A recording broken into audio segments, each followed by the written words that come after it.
Shoot, it's on fire. I get some way to put it out. We're both seeing it for the first time. Oh my God. There's a lot going on here, right? You better believe it. It needs a few areas where you can just sort of relax your eye. It's kind of a crazy idea, really. Can 7 artists, most of whom have never met each other, collaborate on a single painting and make a success of it? I'm number 5 in this list, and here's what I'm starting with. And I'm going to show you how I got to my final stage and reveal the next person in the chain at the end of this video.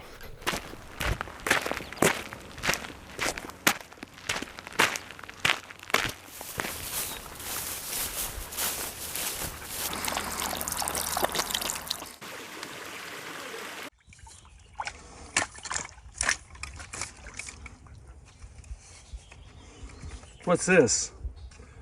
From Greg Simpkins. Isn't that famous outlaw that became part of the gang? Well, here's the gang. Wanted. Art gang. Oh, these are famous YouTubers, artists, outlaws. 1000, Kipto, Jess Karp, and Greg Simpkins. And they want me to be part of their gang. I can't say no or I'll get hung by the hangman. They're sending me the loot, so I guess I better get busy and do the deed.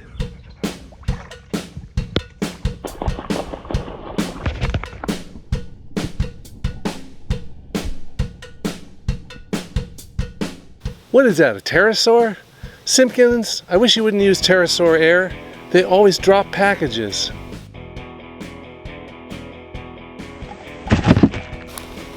Check this out. This is the real thing. This is a package from Kipto and 1000. Jess Karp and Simpkins. I guess we're deep into this, buddy. We gotta finish the job. Or at least take it the next step.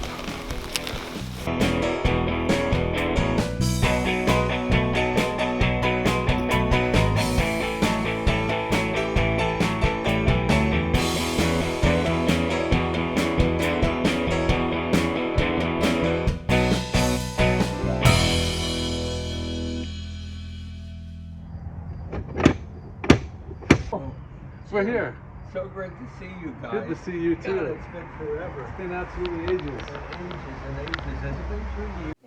So Mel, you I call the godfather of pop surrealism, but maybe that's not an affair. How about the grandfather of cartoon characters? I like father better than grandfather. Father. I do. That sounds good. And the reason I wanted to come here is that this painting, which was dropped to me by a pterosaur that flew over my house. We haven't opened yet. We're going to open in just a second. But right. We're going to figure out what kind of character to add to this. And we have a lot to choose from. Tell us a little bit about what we've got around us. Well, no dinosaurs, but they're the kind of the dinosaur equivalent of comic characters. And these are toys and products that represent comic characters from their inception at the turn of the last century up to about 1940. And you've built this collection for decades, right? Yeah, way too long. But what era do they cover? What's the prime decade? I would say from the 1920s to the 1930s. Okay. Right up to 1940. And why were comic characters so important in that period? Well, that's a I mean, you got the funnies and you got the invention of animation in the 30s. Yeah, well, it was really the funny papers come to life. I mean, funny papers were the situation TV comedies that we grew up with. Yeah. But in between them, there was this gap, and animated cartoons filled that gap. Well, that's great, because I love this stuff as much as you do from an artist's point of view, and you're an artist and an inventor as well as a collector. And Not that's like why you, your Bobby. Artist's eye is going to help us here. Bubby, you're the guy that's going to see it, and you're the guy that's going to do it. So, well, let's open this package. Luckily, I brought my own mat knife, so I can cut it open. Oh, this is a book in here from Greg Simpkins. Thank you, Greg. Wow, this is beautiful. This is a collection of his work, how he got started as an artist. We met at a pop surrealism convention called Baby Tattooville. We've actually collaborated before on another one. But Greg's done a lot of everything from large-size mural work to... wow. Thank you, Greg. That's really cool. Okay. Okay, Mel, here it is. We're both seeing it for the first time. Oh my God. There's a lot going on here, right? You better believe it. And this is the space that I'll be working on. So the idea is, the first guy who had it was an artist named 1000, and he painted this fox astronaut. Then he sent it on to Kipto, who's a graffiti artist and YouTube artist, who's got a famous channel. And he did this kind of horned monster over here behind the astronaut. And then he sent it on to Jess Karp, who put in this very mysterious figure up here, and the hands holding the whole scene up. And then the last person to have it is Greg Simpkins, who out of this group is the only one artist I've met. And he put in the white rabbit. So now it's got a lot going on, right? What do you think? Well, it's all clumped in the middle. You're left with space on the border. You know, if this painting was going to be composed, I would say that it would be your duty to not make the border any busier or just make a mess out of the whole thing. But then again, it's an opportunity to make the border better than the painting, because the painting has certainly gotten so complicated. Yeah, I mean, one idea would be to have a distant view, a landscape almost in the background, but that would change the whole focal plane. Like right now, it's almost like everything is happening at the surface of the picture. You have just this upper corner to do? I think so, because there's two other people, or at least one other people that will be working. We'll talk about people grabbing prime space. Mel, what kind of characters would work up here if we were to put a character? Well, can I be blunt what I really think? Yeah, absolutely. Tell me what you think. I don't want to talk you into something where you're not into it, but I would not put a scene back there, because that's playing the game they're playing, and the game they're playing is everything's tiny, everything's detailed, and everything's inconceivably complex. I wonder what would happen if you brought a comic character oversized, like he was actually looking at this thing and looming in the background, filling up that whole corner space. And one of such simplicity, like, well, dare I say, Mickey Mouse? Yeah. Where you saw his great big pie-cut eyes and his big smile and whatever, filling that whole corner up. And it would change the focus of the whole damn thing, but it would... The simplicity of a comic character would be nice. That's what I was thinking, too. That's why I first thought of you, is that having the eyes in an empty, light-colored face. Yes. Maybe, I don't know if we have copyright problems with Mickey Mouse or not. No, not at all. Not, okay. No copyright problems at all, not these days. Okay, so that's a possibility. Also, I was wondering, I really like the Greg Simpkins character, the White Rabbit, and I was wondering, what if there's something from Alice in Wonderland on this side, like the Mock Turtle or the Queen of Hearts? Well, if you feel so inclined... do you have any? Is part of the idea to make this a unified whole? Not necessarily. I think it's kind of like the medieval concept of horror vacui. Are you familiar with that idea? That there's I would really avoiding emptiness. Yeah, then well, I don't have anything of that era of Alice in Wonderland, not the Disney film or the Tenniel illustrations, but I think the one thing I don't see in this is anything that has a pop art feel to it. Yeah. And a good, bold comic character that's almost... That's what I want. I think that it could even be in fairly light tones with a black outline to make it feel like a comic book. What if it was Mickey Mouse as the Knave of Hearts or some other character? Well, you're making it complicated. You really don't have a lot of space in there, but you could go for something like that. Well, let's see what we can find. I can just see a great big Mickey who's like... Everything here is confusing. Everyone that looks at this, except for that rabbit, is going to say, who the hell is that? Yeah. And I think you might enter a note of recognizability. Recognizability, yeah. Iconic. Yeah. Familiarity, yeah. You know, I'm always pushing Mickey Mouse. Yeah. One idea I had was to add to the top of the frame, add more canvas and put the magician who owns these hands. So looking down on the whole wild confabulation. I like the idea of adding to the frame, even adding a cutout. Yeah, adding like a cutout up here. Yeah. Yeah. I don't think I have time for that, but maybe the next person I mail it to will. I mean, that would change things radically if you brought that image outside of the frame.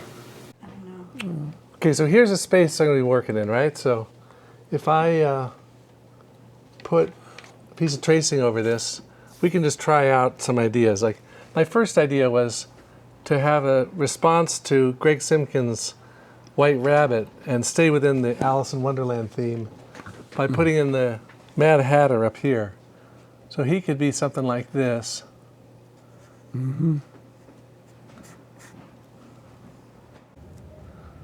And it's sort of a, since it's sort of a scene of almost madness anyway, he'd feel right at home here. Almost. And let's see, he's got his, in the Rackham version, his ear is kind of bent under his hat.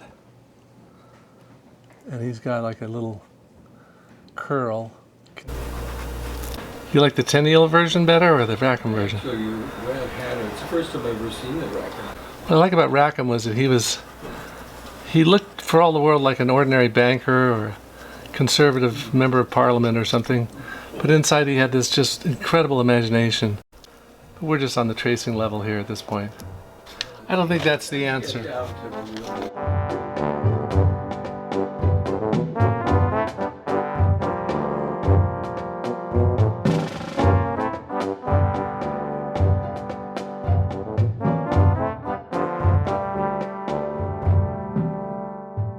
Here's Beauregard. Wow. So if you looked at an old commercial, these would be the actual they puppets. were actually on television. And they're marionettes, Yes. right? So they're controlled by strings from above. She pours the milk. And these were by Bill Baird, Bill the same Baird, guy who right. did the Absolutely. sequence in Sound of Music, right? That's correct. Everyone Yeah. knows that. And this guy? This is Elmer. He's Gosh. bad-tempered because he was turned into glue. Yeah, not much milk from him. Just trouble. Well, those are possibilities. Well, this is a kind of has the feeling of a iconic object that was unexpected, Totally. kind of a surprise and refreshing.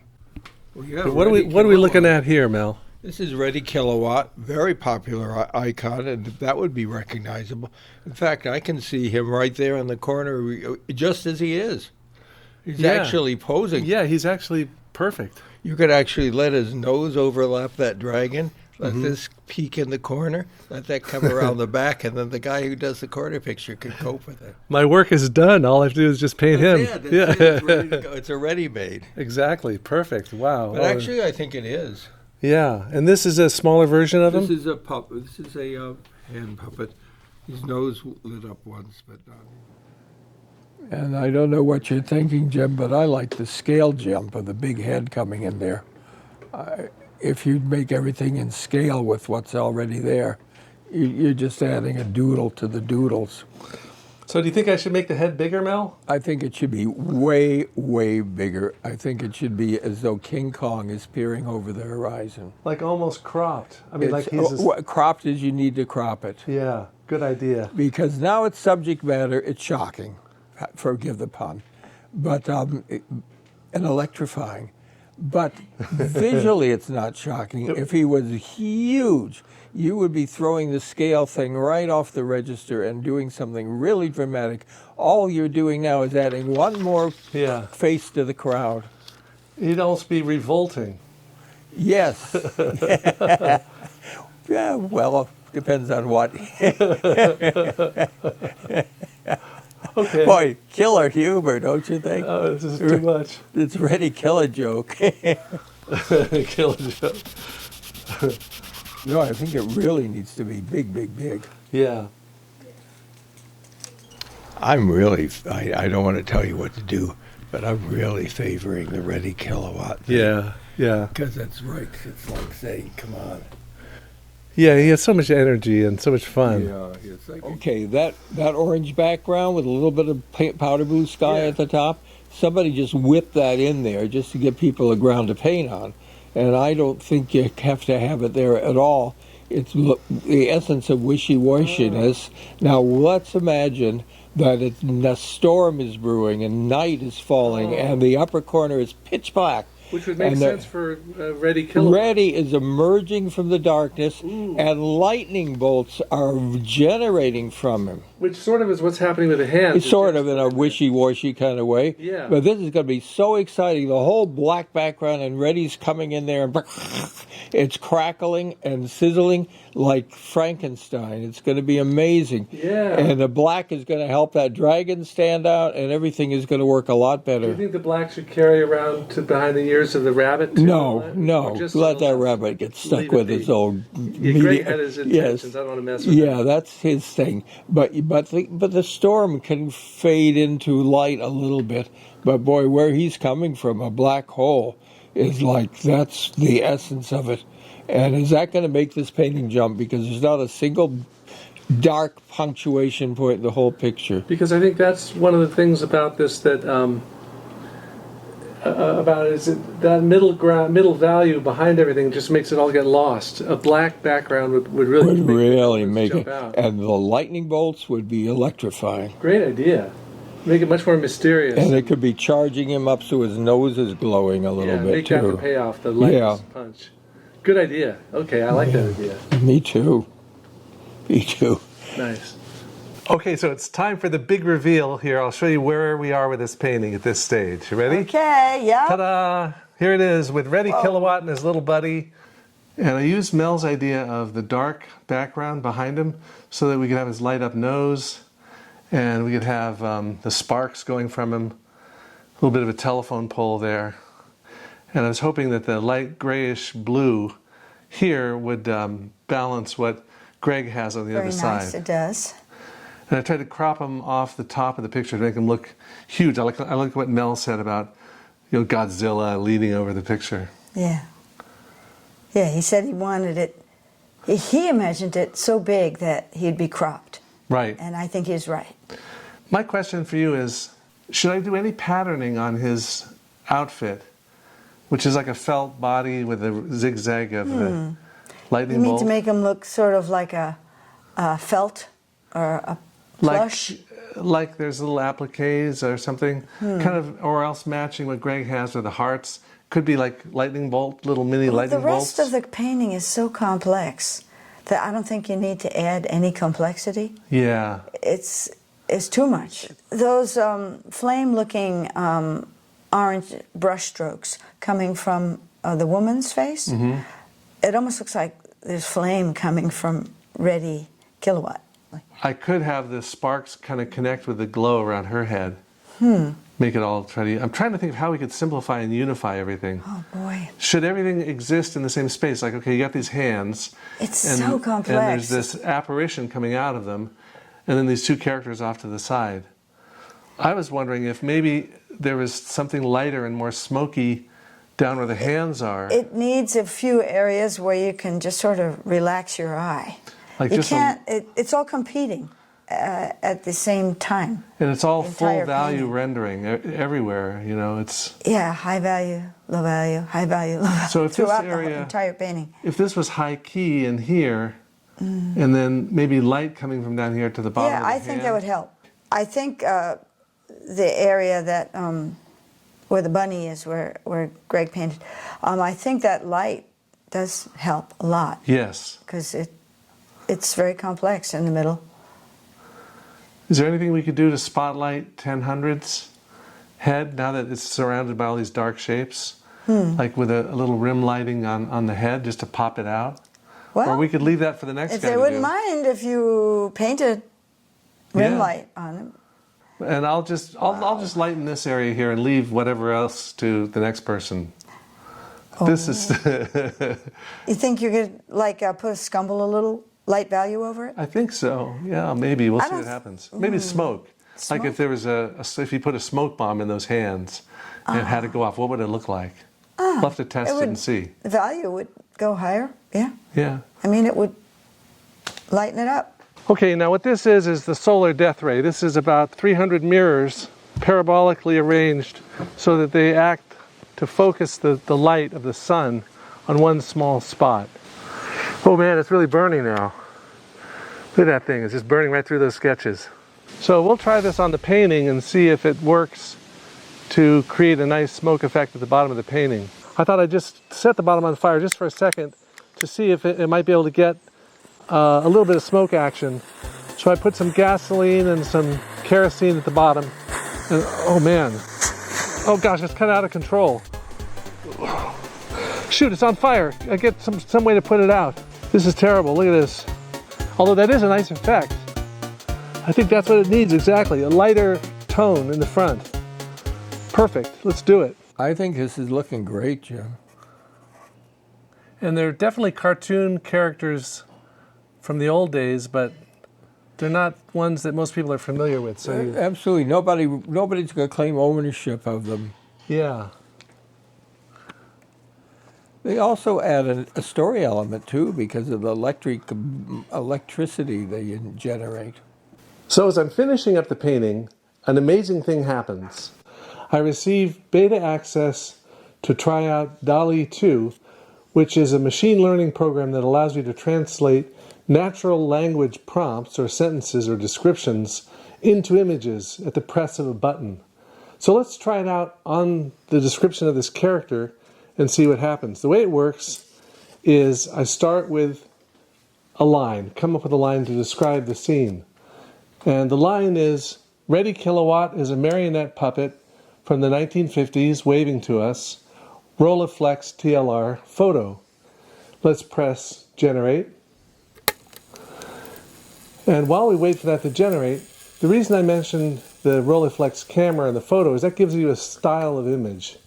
It's very sensitive to styles and types of photography, and usually photos taken with that kind of camera are pretty professional. And here we go. First image is kind of amazing. It doesn't seem to recognize what Ready Kilowatt actually looks like as a cartoon character, but it has a feeling for a large puppet-like character, and interestingly it shows him outdoors in front of a house.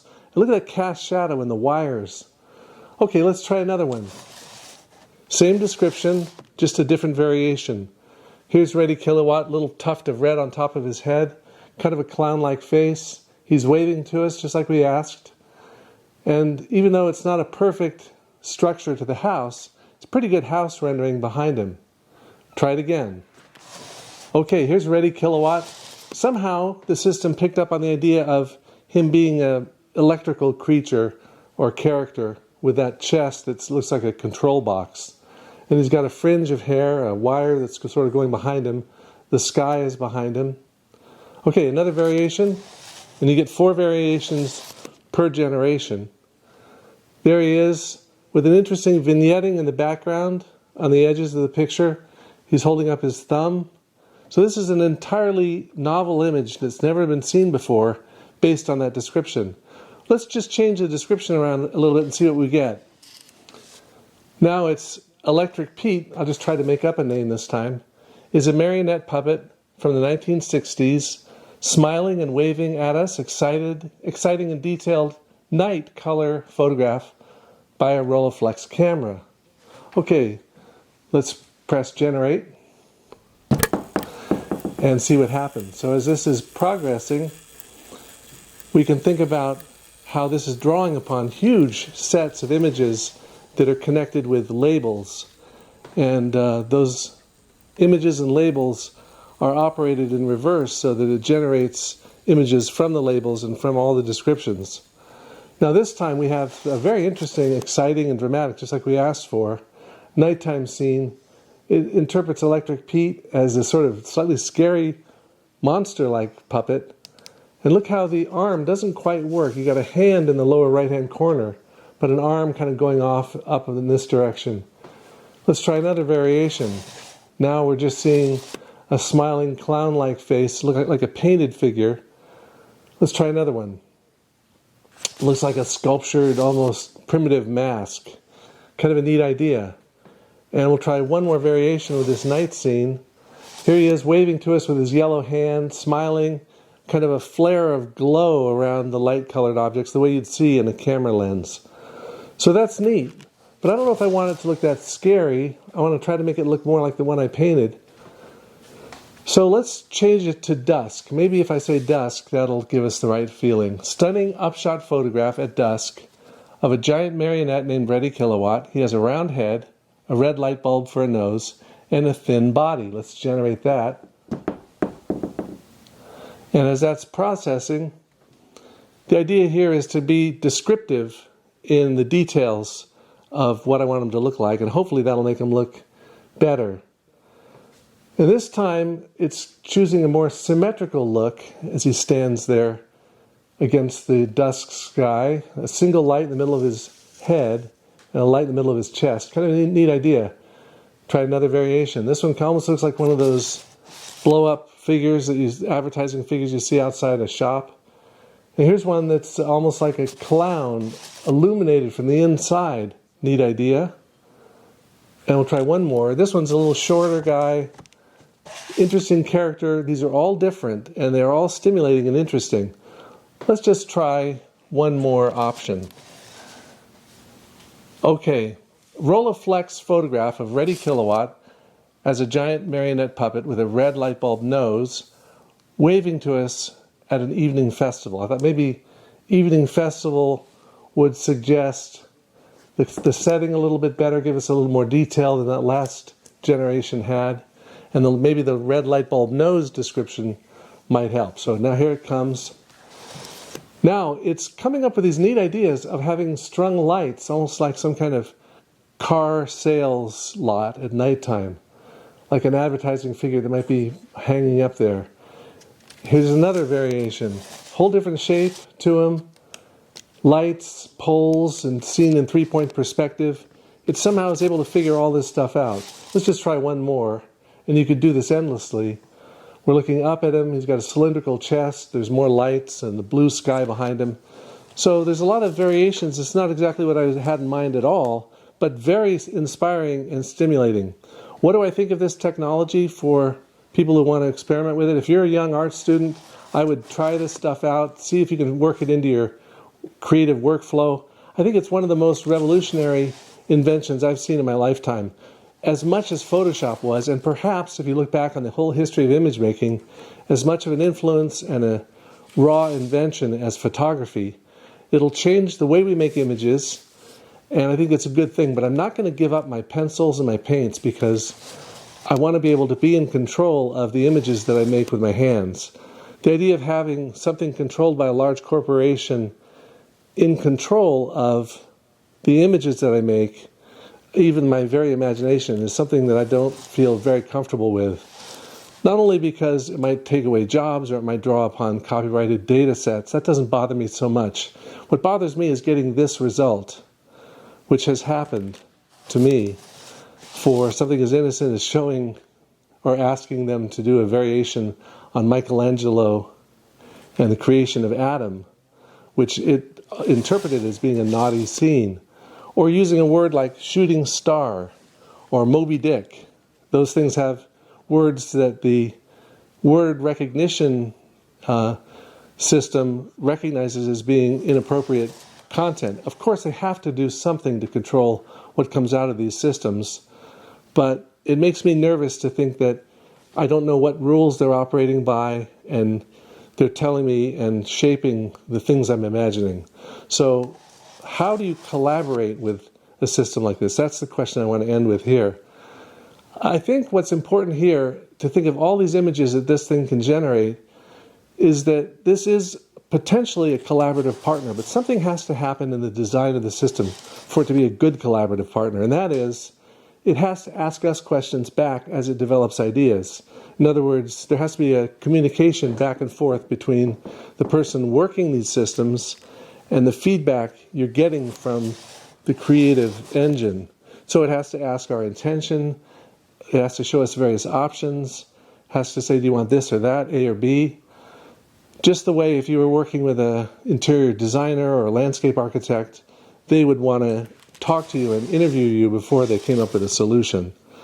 So just as we've collaborated with humans in the course of this video, there's a potential in the future for collaborating with artificial intelligence. It's not there yet, but it will be someday, and that's kind of exciting. What to do? What do you think about this technology, Mel? I think it's absolutely incredible. It's frightening and it's wonderful. And it makes one wonder what one bothered spending their life developing a craft and a skill when all they had to do was pick out the right words and probably come up with something that's actually better than you could manage to do on your own. I mean, it may lead to whole new styles, new kinds of artwork, but Well, how would anyone have a style? yeah. How could anyone, one word would change your style? It's like what a lot of, it's like what the milkman feels like when they invented the supermarket. Well, the time has come to announce the next stop in this YouTube collab journey. I'm hoping the next person I'm going to ask is going to say yes, because he's one of the best draftsmen out there. He's a teacher, an animator, a director.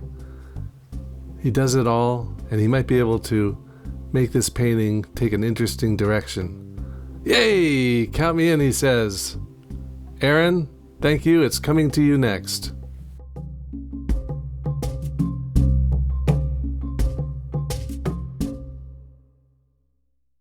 Well, Smooth, we've been on quite a journey together.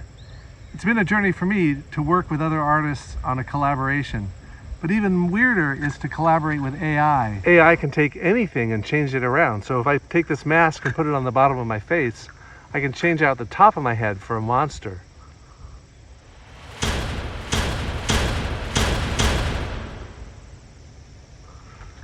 It's all possible with these new tools, and we don't know what that collaboration will mean to us as artists.